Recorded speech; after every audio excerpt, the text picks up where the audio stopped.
So, I really like Trey Lance, the quarterback out of North Dakota State. I think he has the second highest ceiling besides Trevor Lawrence in this quarterback class, but also the lowest floor. Lance to me is the third or fourth best quarterback in this class, as I really do not have a problem with him or Justin Fields being the third quarterback taken. I think most analysts like Lance, but are scared to take him due to the competition he faced in college, even though the argument can be made for Zach Wilson, the unanimous second overall pick, and the bust potential.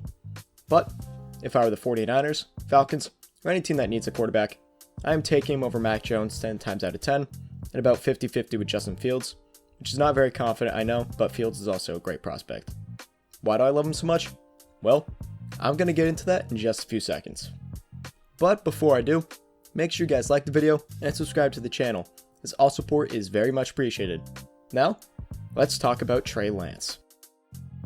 Trey played one full season at NDSU and one game in 2020 due to a weird COVID situation, so there's not a lot of tape on him, but the tape of him is great. Lance showed a ridiculous amount of athleticism as a runner. It's probably the best or second to Justin Fields in the class for quarterbacks. That may or may not be his biggest strength. Although he did not run a 40 at his pro day, it is alleged that he would run a mid 4.5 according to his performance manager, Anthony Hobgood. I for sure do not doubt that. Mobility may or may not be the most important thing for quarterbacks right now, as it is a new trend with players like Josh Allen, Lamar Jackson, Kyler Murray, Patrick Mahomes, Russell Wilson, even other quarterbacks like Justin Herbert and Dak Prescott. If you can roll out of the pocket and make throws downfield on the run, or run past the line of scrimmage if needed, that's a huge strength any team will value. Lance can do all of that. Trey also can clearly take care of the football, as he did not throw an interception in college until the one game in 2020. So for his career, he has 30 touchdowns to 1 interception. His standout sophomore year was 28-0 on 287 pass attempts. Those 287 attempts without interception is an NCAA record, by the way. However, that is also his issue.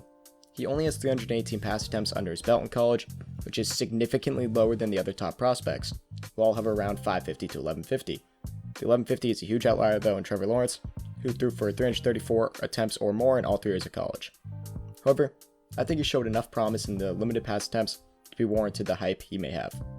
You don't just have a 28-0 ratio on accident no matter the competition. We have also seen a successful quarterback and a number 2 overall pick come out of the same school in Carson Wentz. Yes, we all know what happened last season, but Wentz has been good in the league. Now with bet a lot of money, he has a revival in a 1,000 times better situation in Indianapolis. But another comparison between the two is that Wentz obviously had a lot more experience coming out of school. Even though Lance didn't have a lot of experience, I don't think he's a fluke of a prospect. He has a good amount of NFL ready skills, like his arm strength, which probably is his best skill, his very high football IQ, watches film like a madman. Any team would want that. Going more to the mental side of that last point, let's continue with it. Unlike some quarterback prospects, Mac Jones, he can read the field well and can work to his third or fourth read if need be. That may be one of his best attributes, as teams need someone who doesn't just rely on their first read to get open, panic when that first guy or the second read is not there for him to throw to. Lance stays calm and collected to find his read. However, that's not always the best thing, as he can leave huge plays on the field, which can hurt an offense if the quarterback is too cautious. We saw the same thing with Tua Tagovailoa in his rookie year, where at times, late in the game, if it was a close game, the Dolphins would take him out and put in Ryan Fitzpatrick, because he's just a gunslinger who will get it done, and we have seen him do it before. And this is definitely Lance's biggest weakness on the field. His sometimes overcautiousness is not very desirable, as someone can have a step on their defender down the field, but he is scared to throw it due to a fear of a turnover. But a young quarterback has to accept those things, try to help the team win, especially if there's a chance at an explosive play if he can place the ball well downfield. But deep ball placement is an issue, as it leaves balls short sometimes, making it easy for defenders to make a play on the ball. But after watching some film, I've seen that that's like an iffy take, because I've seen some analysts say he has an issue and some say he's great at it. My personal opinion is he's right in the middle. He's not amazing at placing the ball down the field, because he does allow for some mistakes, even though there's not really any interceptions, but there's also times where he places it perfectly. And that issue kind of has to do with his throwing velocity as well, which is a bit slow. But if he uses his lower body to drive, he would be able to get the ball off quicker, allowing for less mistakes downfield. Josh Allen had that same issue, where he learned how to use his lower body and became a much better passer, as seen in this past season. These are basically all of his weaknesses in my opinion. I think the strengths definitely outweigh the weaknesses, and I want to see an NFL field soon. However, where he's mocked varies on whoever you ask. It's very confusing with him, I think he'll go top 10. Hopefully he will. It makes too much sense for him to. But I think some teams are very scared to take him that high. Lance is a great prospect to me, and will most likely go top 10. If I were to make a mock draft, we'd either go to the 49ers at 3, which I doubt because for some reason they love Mac Jones when Lance is clearly a better prospect in my opinion. The Falcons at 4 if they don't take Pitts, or the Patriots or Washington if they trade up, as all those teams could use a quarterback. Whatever team does end up taking him knows he is not ready to start right away.